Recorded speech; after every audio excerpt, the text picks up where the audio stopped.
আদম সন্তানকে অর্থাৎ মানুষ জাতিকে শয়তান কোন দিক থেকে আক্রমণ করবে এবং কোন কোন দিক থেকে আক্রমণ করবে না, আজকে আপনাদের সাথে সেটি আলোচনা করব।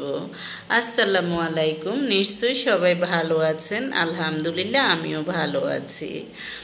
যখন আল্লাহ তাআলা শয়তানকে জান্নাত থেকে বের করে দিয়েছেন এবং তাকে বিতাড়িত ও অভিশপ্ত করে দিয়েছেন, তখন সে আল্লাহ তাআলার সামনে বড় চ্যালেঞ্জ হিসেবে বলেছিল যে যখন আপনি আমাকে জান্নাত থেকে বের করে দিয়েছেন এবং আমার দোয়াও কবুল করে নিয়েছেন যে আমি কিয়ামত পর্যন্ত জীবিত থাকব, তখন আমি এই প্রতিজ্ঞা করে নিচ্ছি যে হে আদম, যার কারণে আমাকে জান্নাত থেকে বের হতে হয়েছে, তার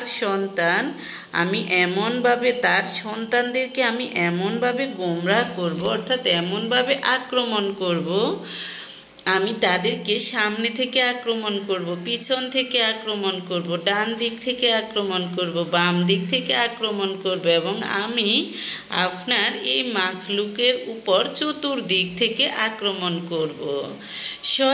অতএব শয়তান চতুর্দিক থেকে ঘিরে রেখেছে, কিন্তু সে দুইটা দিকের কথা বর্ণনা করতে ভুলে গিয়েছে। একটি হলো উপর দিক, অন্যটি হলো নিচের দিক। অতএব সে চতুর্দিক থেকে আক্রমণ করবে, আর এ থেকে বাঁচার রাস্তা হয়তোবা উপরের দিক হবে অথবা নিচের দিক হবে।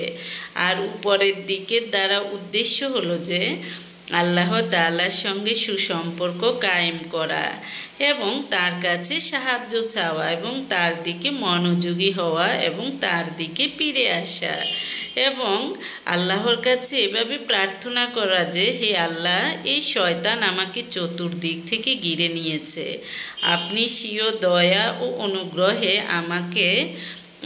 আমাদেরকে শয়তানের আক্রমণ থেকে বাঁচাবেন। অতএব উপরের রাস্তা শয়তান থেকে নিরাপদ, অপরদিকে নিচের রাস্তাও কিন্তু শয়তান থেকে নিরাপদ। কেন নিরাপদ? নিজেদের অর্থাৎ মানুষ যারা নিজেরা দৃষ্টি অবনতি করে চলে, ডানে বামে সামনে পিছনে চতুর্দিক থেকে শয়তানের আক্রমণ হতে পারে, কিন্তু নিচের দিক থেকে শয়তানের আক্রমণ থেকে নিরাপদ। যখন তোমরা নিচে দৃষ্টি দিয়ে চলবে তখন আল্লাহ তাআলা তোমাদেরকে হেফাজত করবেন। এ কারণে যে আল্লাহ তাআলা এই হুকুম দিয়েছেন নিজের দৃষ্টিকে নিচের দিকে অবনত রেখে চলো, যাতে এই ফিতনায় নিমজ্জিত না হও। মোট কথা, এই দৃষ্টি অর্থাৎ শয়তান থেকে বাঁচার উপায় হলো উপরের দিক এবং নিচের দিক, অর্থাৎ উপরের দিকেও আল্লাহ আছে, নিচের দিকেও আল্লাহর সাহায্য আছে।